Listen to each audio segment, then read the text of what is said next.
अस्सलाम वालेकुम। मैं हूं डॉक्टर कमर अब्बास और आप देख रहे हैं मेरा यूट्यूब चैनल। तमाम दोस्तों को जो है माज़रत, काफ़ी टाइम जो है मैं वीडियो अपलोड नहीं कर सका क्योंकि मैं दूसरे चैनल पे वीडियोज़ वगैरह अपलोड करता था जो इससे हट के है, और इसके अलावा जो है कुछ अपनी ज़ाती मसरूफ़ियात भी थी। इस वजह से वीडियोज़ वगैरह जो है इस चैनल पे अपलोड नहीं की। तो आज जब मैंने खोल के देखा तो काफ़ी सारे लोगों के सवालात थे, मैंने फ़र्दन सबको जवाब दिया। तो आज की वीडियो एक नए टॉपिक पे है, गुड न्यूज़ भी है और थोड़ा सा शेयर भी करना था आप सबके साथ। अच्छा, सबसे पहले जो है ना, हमारे होम्योपैथी में जो पाकिस्तान में स्टडी पाथवे है, इस पे पहले भी मैंने बात की, शेयर किया, तो आज थोड़ा सा इसको रिवाइज़ कर देते हैं। जैसा कि पहले ये होता था कि मैट्रिक साइंस के साथ जो लोग होते थे वो डीएचएमएस में एलिजिबल होते थे, लेकिन अभी रिसेंटली आप सब जानते हैं कि उसको एलिजिबिलिटी क्राइटेरिया चेंज करके एफएससी प्री मेडिकल कर दिया गया है। इसी तरह बीएचएमएस जो 5 ईयर डिग्री प्रोग्राम है उसका भी eligibility criteria FSc pre medical है। तो अब जो है जिसने एफएससी प्री मेडिकल कर ली है तो वो डेफिनेटली डीएचएमएस की बजाय वो बीएचएमएस की तरफ ही जाएगा, कि जिसकी वैल्यू भी इससे बेहतर है और उसके क्रेडिट आवर्स भी इससे ज़्यादा हैं, और वो मास्टर्स काउंट होता है हमारा। उसके बाद जो है वो 17 ईयर्स एजुकेशन है, तो उसके बाद आप जो है फर्दर आगे एलिजिबल हो सकते हैं। तो ये है। और दूसरी गुड न्यूज़ ये है कि बीएचएमएस जिन्होंने 5 ईयर डिग्री प्रोग्राम किया हुआ है उनके लिए है कि वो एमफिल होम्योपैथी जो कि रिसेंटली एचईसी ने अप्रूव किया है और इस्लामिया यूनिवर्सिटी बहावलपुर ये स्टार्ट करवा चुकी है, जिसके एडमिशन अभी स्टार्टेड हैं। तो अगर आप जो है बीएचएमएस होल्डर हैं तो आप इस बैच में एडमिशन ले सकते हैं, जो कि एमफिल होम्योपैथी है। 2 साल का ये कोर्स है, एमफिल या एमएस इसको आप कह सकते हैं।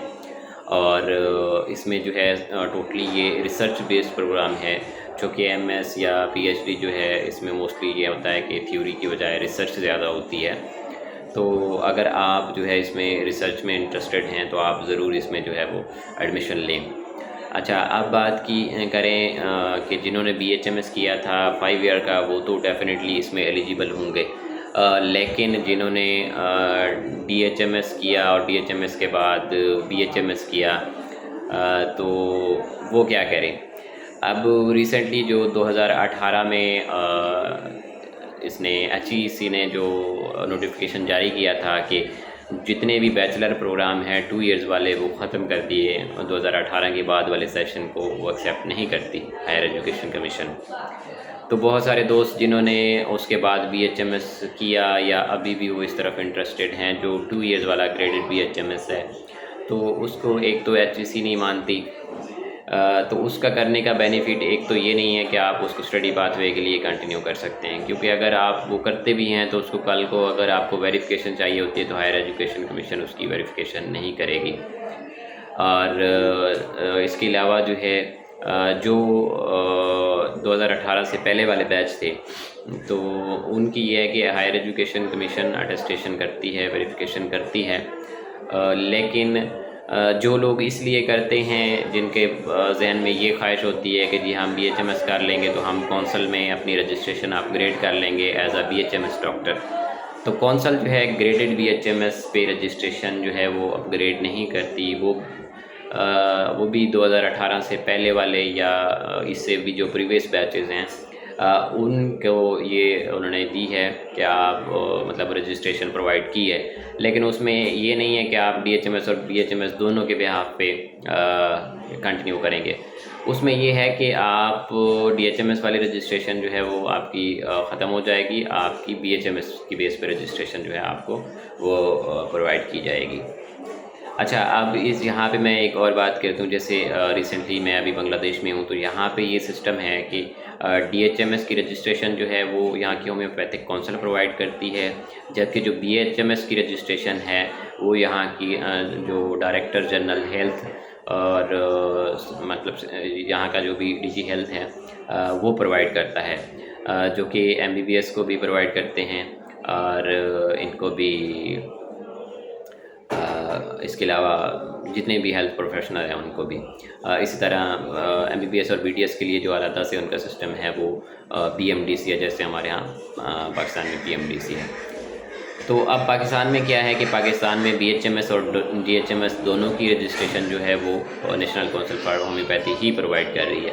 तो इसलिए जो आपकी DHMS वाली वो रजिस्ट्रेशन होगी वो कैंसिल होकर आपकी BHMS में अपग्रेड हो जाएगी।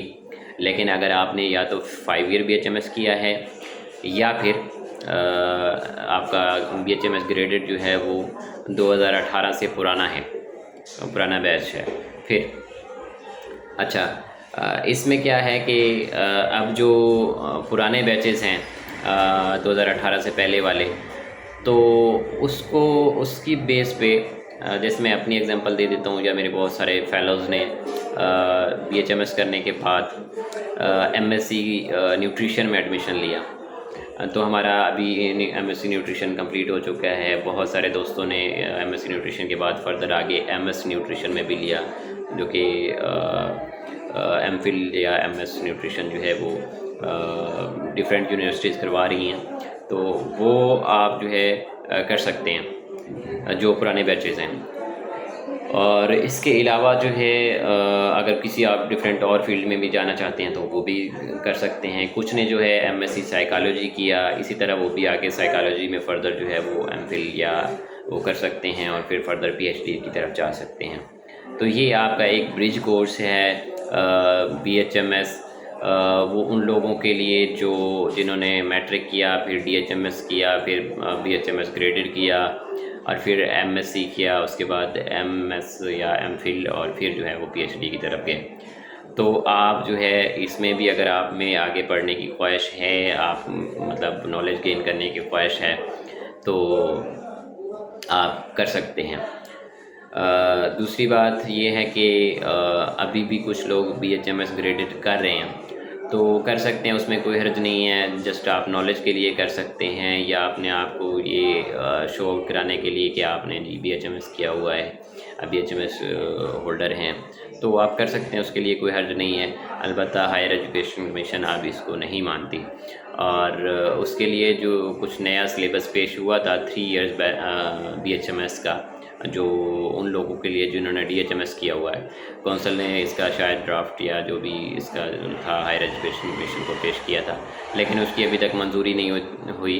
तो जब तक नहीं होती तब तक तो यही चल रहा है। तो इसके बेस पे जिन्होंने किया है तो वो ट्राई कर सकते हैं। अगर तो 2018 के बाद वाले बैच जो हैं वो ट्राई कर सकते हैं। अगर आपको कहीं पे MSc न्यूट्रिशन में, MSc साइकोलॉजी में या किसी दूसरे उसमें मिल जाता है एडमिशन, तो वेल एंड गुड, आप कर सकते हैं और उसके बाद फिर नेक्स्ट जो है आप आगे बढ़ सकते हैं। इसके अलावा कुछ शार्ट कोर्सेज जो हैं वो आप इसके बाद कर सकते हैं, जैसे PGD पोस्ट ग्रेजुएशन डिप्लोमा है, वो हजामा में है।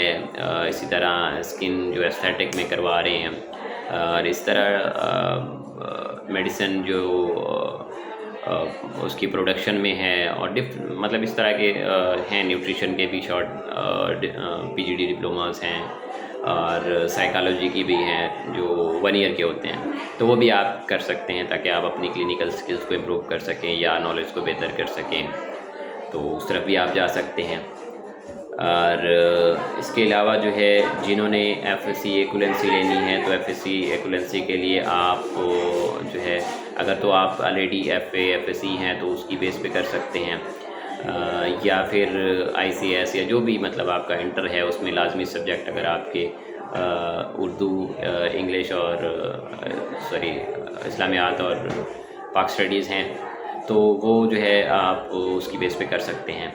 लेकिन अगर वो नहीं है तो फिर आप रावलपिंडी बोर्ड या इलामा इकबाल ओपन के थ्रू एडमिशन भेज के इन कंपलसरी सब्जेक्ट का, और उसके बाद जो है आप उसका जब रिज़ल्ट आ जाए तो वो सर्टिफिकेट और DHMS के पहले 2 साल के सर्टिफिकेट, ये दोनों अपने अपने बोर्ड और कौंसिल से अटेस्ट करवाने के बाद आप जो है IBCC को भेजें, वो आपकी जो है एक्विवेलेंसी सर्टिफिकेट आपको FSc का दे देगा। दैन उसके बाद आप BSc जो है वो उसके एक्विवेलेंसी के लिए GC यूनिवर्सिटी फैसलाबाद से रुजू करेंगे, और वहाँ पे जो है उनका जो भी क्राइटेरिया है BSc के लिए वो वहाँ के कंपलसरी सब्जेक्ट जो बीए के हैं, तो वो आप पास करने के बाद आप अप्लाई करेंगे तो वो आपको डायरेक्टली जो है जीसी यूनिवर्सिटी ही आपको बीएससी की डिग्री जारी करेगी। उसमें आपको आईबीसीसी या वो वहाँ जाने की ज़रूरत नहीं है, क्योंकि वो एक बैचलर लेवल की है, तो वो डायरेक्ट यूनिवर्सिटी इशू करती है। तो उसके बाद भी जब आपको बीएससी की वो मिल जाए तो वो भी आपके लिए एक ब्रिज स्टेप है कि आप उसके बाद एमएससी या फर्दर एमए या जो भी आपका आगे प्लान है उसके मुताबिक आप एजुकेशन आगे फर्दर कंटिन्यू कर सकते हैं। तो ये उन दोस्तों के लिए है कि जो ऑप्शन ढूंढ रहे हैं स्टडी के लिए, कि हम किस तरह, जिनको स्टडी का शौक़ है, आगे पढ़ना चाहते हैं और इसको मज़ीद ग्रो करना चाहते हैं, तो वो इस तरह से इस तरीक़ेकार कर सकते हैं। तो वो दोस्त जो कहते हैं कि जी हमने करनी फिर भी होम्यो प्रैक्टिस है, तो हम डीएचएमएस हमने कर लिया है, बीएचएमएस हमने करके क्या करना है, हमने एक्विवेलेंसी लेके क्या करना है, या हमें एमएससी या एमफिल या ये करके क्या करना है, तो वो उनको कुछ नहीं कह सकता। वो उसी तरह अपनी प्रैक्टिस जारी रखें, अपनी मेहनत जारी रखें, और अल्लाह करीम उनके हाथ में भी जो है वो उनको दस्ते शिफा अता करे और मरीज़ों को शिफाए कामिला अता करे। तो हर कोई अपने अपनी डोमेन में जो है चल रहा है, किसी को फोर्स नहीं किया जा सकता, लेकिन मेरा मकसद जो है वो आप तक नॉलेज शेयरिंग है, ताकि आपको इसके मुताबिक अवेयरनेस हो और आप जो है इसके मुताबिक आगे स्टेप ले सकें। तो ये चीज़ थी आज की वीडियो। अगर अच्छी लगे तो लाइक कमेंट शेयर ज़रूर करें और चैनल को सब्सक्राइब कर लें। इसके अलावा अगर कोई मालूमात होती है तो इंशाल्लाह ज़रूर आप तक शेयर करूँगा, और अगर कोई क्वेश्चन होता है तो आप कमेंट सेक्शन में पूछ सकते हैं। वस्सलाम, शुक्रिया, अल्लाह हाफ़िज़।